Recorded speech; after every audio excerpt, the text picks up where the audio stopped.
我是赵少康，欢迎你来到 TVBS 少康战情室。这我们现场特别来宾：沈富雄委员、林秉佑议员、黄伟汉先生、张英庭将军、林佩祥委员、陈凤馨小姐。今天元宵节哈，这个大家吃了汤圆没有？我中午吃了2个基隆的汤圆，非常好吃哈。好，那战局扩大，伊朗反击哈，伊朗现在是到处反击哈。那美国大使馆、科威特大使馆、阿拉伯大使馆。美国大使馆都被袭击了哈，他就用个无人机去炸一炸这样哈。那我们先看驻沙烏地阿拉伯啊，他在沙烏地的南方所以伊朗打过去，其实无人机还蛮远的啊，被攻击而且起火了啊。那另外呢，这个沙烏地阿拉伯也证实了，美国大使馆被2架无人机袭击，冒出火花啊，冒出火光啊。那另外呢，科威特也是美国驻科威特的大使馆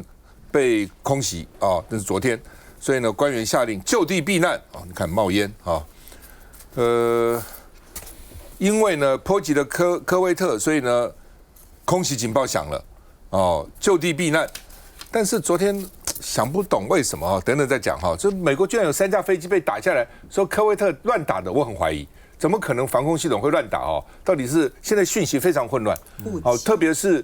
我都怀疑是误击，我怀疑是伊朗打下来的，但是呢，不丢脸嘛，所以美国要说是科威特马上出来是我们打的，什么情况我们都不知道，等等问问这个张英庭将军哈。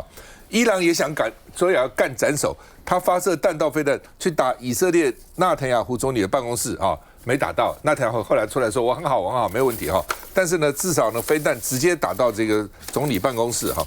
那另外呢，这个说这个叫做中东混乱的报复计划，是哈米尼在生前在去年6月就制定的，就是说你打我，我就呢到时候把你的这个中东的能源设施，还有航空中断，让你什么这个杜拜啦等等阿布达比啦机场，那是全世界非常大的机场，你们就说我们坐飞机到这个欧洲一定要经过这个杜拜的机场，我不知道你们停过没有。我告诉你，那个机场光从这里走到这里，走死你啊！好大的机场非常大的机场。那个杜拜是非常这个积极，一直在扩建机场，不像我们一直拖到现在捉襟见肘那个桃园机场哈。好，那结果呢？现在杜拜停了好几天，今天听说有一个飞机开始走了开始飞了哈。那我刚刚讲就这个，美军遇袭6个死，3架除了这个以外呢，3架 F-15说被科威特误击。所以因为呢，以为是伊朗飞机来了，以为是伊朗，所以呢，科威特就大乱，把美军3架飞机打下来了。不过，飞行员都跳伞了都跳伞了获救那6名机组员是没问题下来了那现在就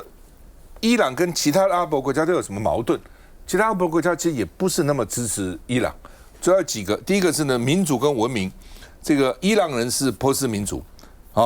那波斯文明。大多数中东国家是阿拉伯民族，语言、文化、历史都有差异，但别以为都是伊斯兰，其实不一样的那另外宗教也不一样，一个是什叶派，一个是逊尼派那主要是中东之所以动荡就为这个。伊朗1979年伊斯兰革命以后呢，是全球什叶派的领袖，而且他希望能够输出他的革命所以呢争领导权。那沙烏地阿拉伯主要代表的是逊尼派。而且呢，大部分80%都是逊尼派的人人口都是逊尼派了所以呢，变成在争这个宗教的正统这个都是伊斯兰教都是回教什叶派跟逊尼派非常大的差别那另外呢，地缘政治代理人战争，为了争区域霸权，所以呢，在伊拉克、叙利亚、黎巴嫩、也门展开长期的角力，因为这个伊朗有很多的什么真主党啦这个也门那边也有啦这个。他的代理人战争最近也在打嘛我们看一下。目击者拍下炼油厂冒出浓烟，直窜天际，几乎遮蔽了半个天空。另一个视角，防空警报不断传来，工人们往大门撤离。这是沙烏地阿拉伯最大的拉斯塔努拉炼油厂，每日生产55万桶石油，一度关闭。当时伊朗有2架无人机在附近被拦截，碎片掉落引发了火势，幸好没人受伤。伊朗大规模报复锁定波湾国家的能源设施以及美军基地。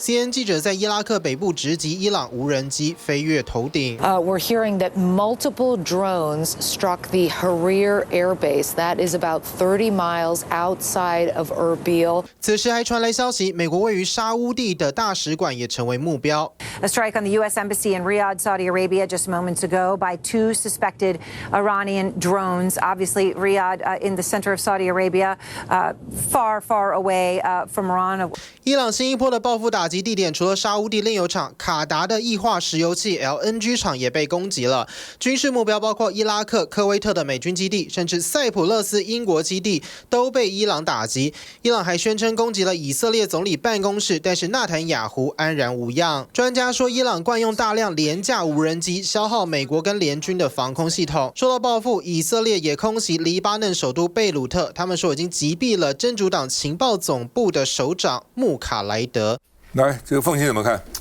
现在呢，整个的情势是美国发动的这一场攻击，如果他第一时间就摧毁了伊朗的反击力量的话，那事情就结束了。但是呢，现在看起来伊朗的反击力量不但没有结束，相反的，它的反击力道是真实而且越来越强大。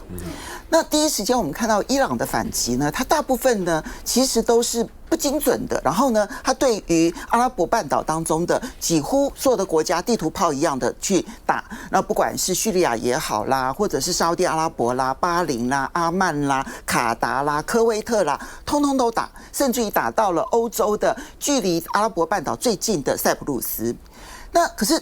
很不精准，所以呢，其实打的都是周遭，然后没有精准的打击。可是当他第一时间出来讲说，我们先把老旧的库藏的飞弹先打完，打完是什么呢？我用这一些库藏的飞弹，然后呢去打你的目标之后呢，你就要用拦截飞弹。那我去消耗你的拦截飞弹。现在呢，大家彼此就是一个飞弹的消耗战。美国到底有多少的拦截飞弹？等到它消耗到一定程度的时候，伊朗的最精准的精准武器，不要忘了，在去年以及前年，伊朗其实都有展现出他们精准飞弹的能力。所以，当他用精准的飞弹能够去打击的时候，整个情势就会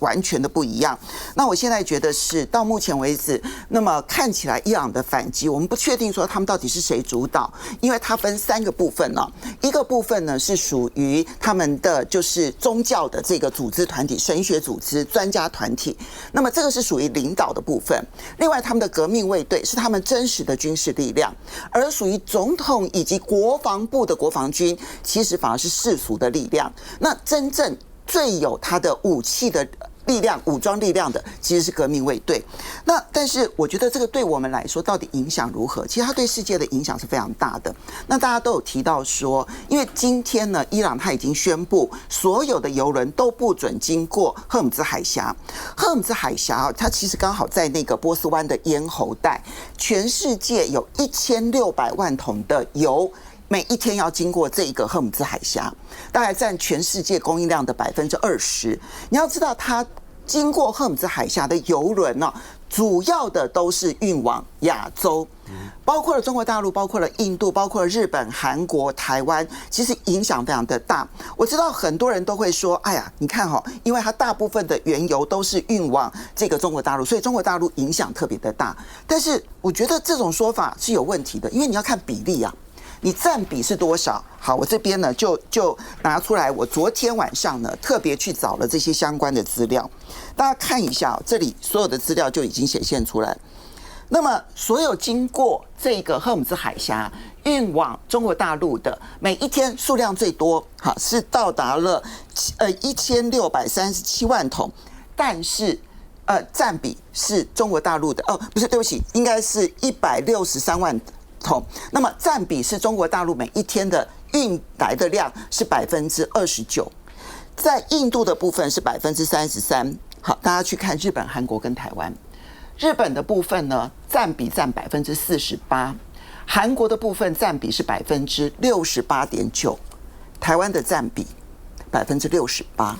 我们68%的原油是从这5个国家，包括了沙烏地阿拉伯、阿拉伯联合大公国、阿曼、卡达跟科威特运来的。而卡达的天然气占我们的每一天进口的占比是33.7%，2024年只有25%。去年我们说我们要分散，结果卡达的比例提高到33.7%。所以你不管是原油或者是天然气，短期的供应也许不会发生影响，可是如果时间拉长，它这个战争如果打的时间超过1个礼拜、2个礼拜，如果伊朗的石油设施被打了，如果伊朗把周遭的国家的石油设施打了，那各位，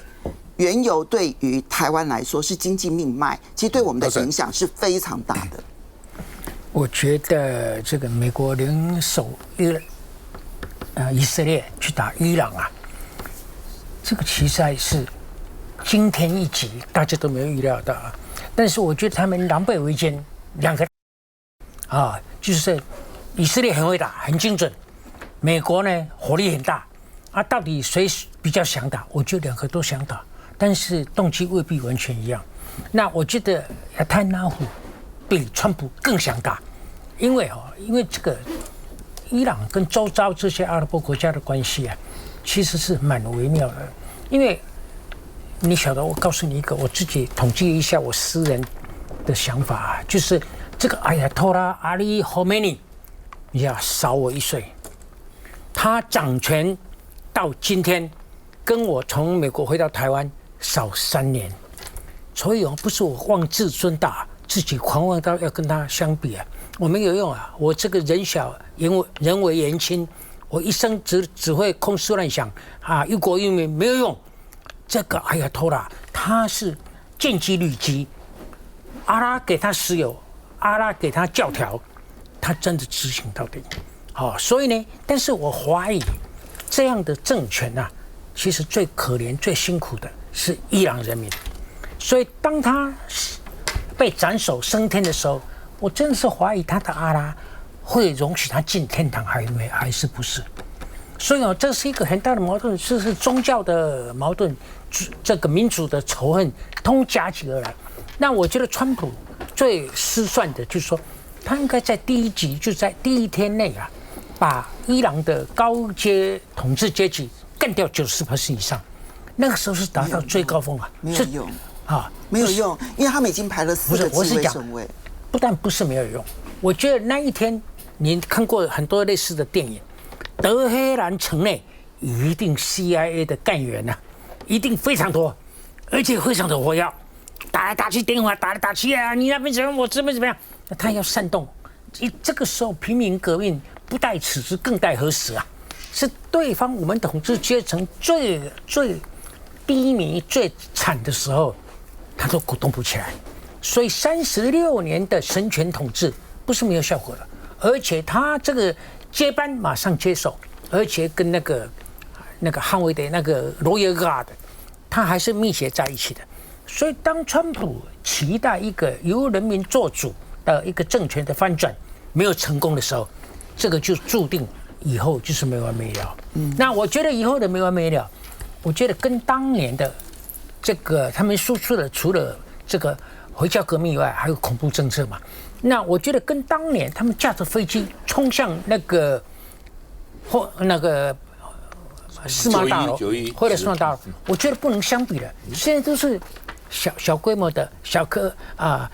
也不见得是德黑兰下令的，但是他各地有他的信徒，各地有他的真主党，各地有他的代理人，他个别发动的，我觉得这个效果不大。但是呢，没有办法引起大规模的报复，但是呢，也没有办法干净的收尾，所以我觉得这个是真正的受益最多的是纳坦雅胡，因为他暂时在那个地方啊，他的敌对势力是暂时下去了，所以呢，他又更不可一世了。但是我就川普来讲，他要救他的其中选举没有达到目的，而且呢，他后果我觉得会迟早会在国内的经济层面反映出来。休息一下再回来。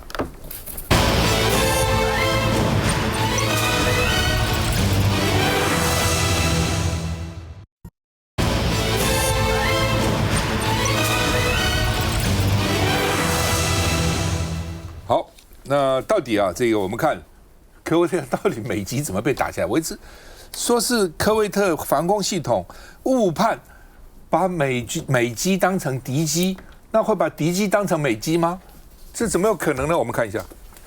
军机在空中爆出橘红火光，接着朝地面笔直掉落，还有目击者拍到飞行员跳伞逃生的惊险画面。U.S. Central Command says 3 fighter jets were shot down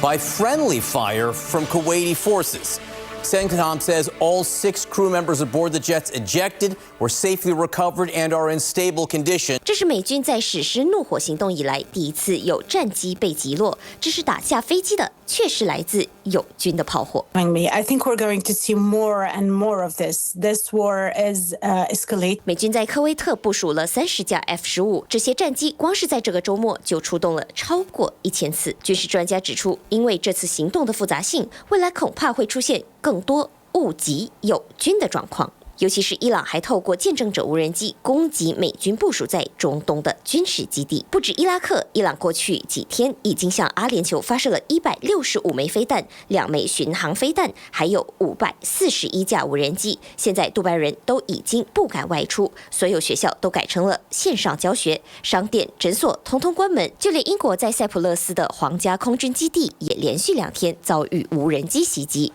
为了防堵伊朗飞弹和无人机的威胁，也让中东各国的防空系统疲于奔命。哎，张将军，怎么会？我还是怀疑，这真会3架都给他打下来，说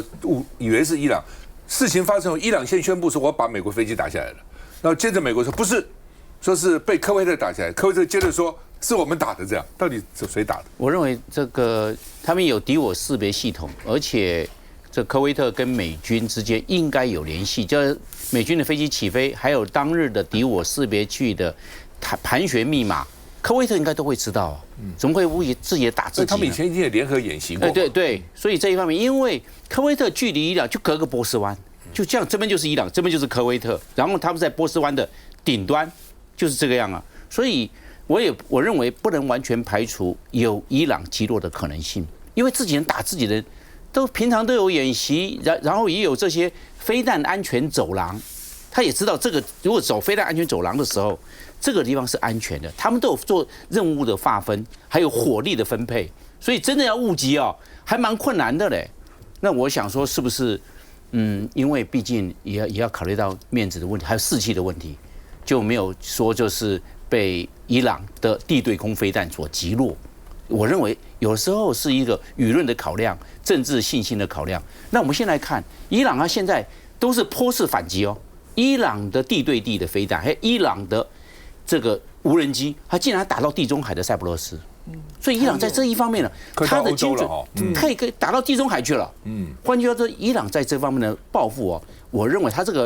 个坡式的几坡式报复啊，有它的当初的这种战术跟战略上的考量。然后他为什么打大使馆？大使馆是政治符号、政治象征性大。如果打美军的基地，美军的基地都有防护啊，都有地下化。大使馆没有地下化，它的建筑就在那个地方。大使馆的防护没有美军的基地防护那么严密，那又是有政治的象征。那说打到大使馆，那问题还真的打到了。那换句话打政治符号，大家就知道了。那为什么？因为美国的斩首把哈米尼干掉，那你干掉我，那我也干掉你的大使馆。大使馆就代表美国的领土啊。所以我们来看呢，那现在这个伊朗它的这个坡次，它的2000多枚的地对地的导弹不会一次或者是大量的使用，我认为它还让后面看几波次，美国或以色列的对伊朗的攻击，它就按照比例原则，在打主要目标打完之后打次要目标。那次要目标打完之后，他也做个海上的封锁，但是问题是，赫姆斯海峡变成伊朗封锁，但是伊朗的海军被美国打的大概几乎要歼灭了。但是问题是有地对舰飞弹，地对舰你没办法歼灭，地对舰会机动，地对舰的飞弹可以地下化。那这样的话，伊朗还是有封锁能力，还是有海上的反击能力，而是来自于陆地的地对舰飞弹。所以我们来这样的看，那个双方，我认为都会有战争的风险，而且。美国在这一方面，如果没有实施地面作战，陆战队没有上去，美国陆军没有上去，想要颠覆伊朗的政权，把他的神权政治给整个更替掉，我的困难度蛮高的。因为人民要揭竿而起，手无寸铁，对革命卫队、对伊朗的国防军想要轻易的推翻，我认为并没有那么简单。现在人民要推翻政权，比以前困难很多了。现在越来越困难。我发现，因为它主要政府的各种高科技的控制等等哈，跟以前比哈，监控啊、监听啊、网络啊之类的哈。那原来我们都猜想说，伊朗会去打美国的各地的基地但是刚刚将军讲，我也想着基地一定有防护嘛，基地怎么没有防护？伊朗美军在中东有5万个军队，5万个军人呢，在不同的基地上大使馆，而且军事基地通常在比较偏的地方，大使馆都在人烟稠密的地方，甚至有些大使馆区为什么要办签证什么不搞太远了？这一定要不能太远了，对不对？就是都是就在城市的这个附近或者还蛮靠近人口比较多的地方，所以他去打大使馆，一下子在美国在阿拉伯大使馆驻科威大使馆都被打了哈。好吧，这个到底这个是真的是怎么样是就是我的意思是科威特打的还是伊朗打的？现在我觉得是扑朔迷离了那问题只是说美军地面部队会不会进来？因为你如果地面部队不进来，你光靠空袭是很难占领的了来，这个林委员佩强兄怎么看？川普曾经直接讲过说，在4周内他们会保持一样的火力攻击。那这句话后来我从很多不同的方面去听、去收集资讯之后，是发现说，其实川普这句话有2个含义，一个就是说他现在这个是一个政治宣示，因为美国本土对于这个反战的情绪是有的。第二方面就是他也再次表示说，美国希望这场战争是个可控的战争，而不是无限上纲到所谓的区域代理战争。这个也符合这个他们所谓的国家安全战略，我记得是去年12月所写出来的 NSS 国家安全战略里面写的。在国家安全战略里面写的时候，他们已经正式把中东地区把它从它的 priority 就优先顺序上面从 top直接减到差不多是第二个层次，也就是说，目前他们对伊朗的觉得伊朗对他们的威胁程度是仅次于中国、俄罗斯、北韩之外，它是第4名。但是他们也是很明确说，既然要打所谓的 controllable war， 就是可控的战争的话，他们就是要去避免3件事情。第一件事情就是他们要避免他们的航空母舰群长时间的在这个波斯湾这边继续这边停留，这边驻留，去保证他们战局的优势。第二个就是他们当然是希望，因为战争一打开之后，所有的资源、所有的战局是不受控制的。第二个是他们是希望说，在这个中东战局上面，不要花太多的飞弹跟防空系统的资源，不然的话，可能别的地方会捉襟见肘。第三个，也就是说，他们最不希望就是说，因为中东战局的升级，所以导致他们在印太地区，尤其对印太地区，他们必须把军力从别的地方倒过来，这是他们在 MSS 上面直接有明列的。而总而言之，如果说我们也希望看到这场战争的结束，目前看起来至少要有3个条件。第一个条件当然是美国主动停止对伊朗的攻击，但第二个是伊朗要能够停止对美国跟其他友邦的报复。那我们现在看到他们如果连大使馆都拿出来做攻击目标的时候，恐怕这场战争没有那么想象中那么容易结束。第三个，也就是波斯湾航运禁运的解开。包括我们刚刚讲的赫尔姆斯海峡，包括我们刚刚讲的红海之类的。如果波斯湾的航运解开之后，我们的全世界的贸易才能恢复正常，这场战争才是真正的结束。但是以目前的状况来讲，川普发出这个4个礼拜结束战争的豪语的话，以五角大厦后来跟川普自己的言语就说，可能没有那么容易，因为现在已经慢慢变成一个有太多的这个。有太多因素已经融入进来了，包括第1集哈梅利就已经被他们等于是行掉了，斩首掉之后，可是造出了所有的连锁反应，可能是当初他们想要做出一个可控的战争所始料未及的。刚开始他们可能是一个恐吓型的一个攻击。但是现在整个情况已经开始失控，甚至是说，现在如果再度升级的话，对美国整个来讲，对美国的整个战略布局、全球战略布局一点好处都没有。因为美国不只是现在对委内瑞拉，还是说在俄乌战争，他们也希望有优势，那他们也即将要跟中国去谈判。现在再出来一个中东的战争的话，其实在同一个大国，一个世纪型的帝国，在不同的战场上、战线上面开启战场，这是非常不明智的做法。所以我会认为说，他们的确想早点结束这个战争，想早点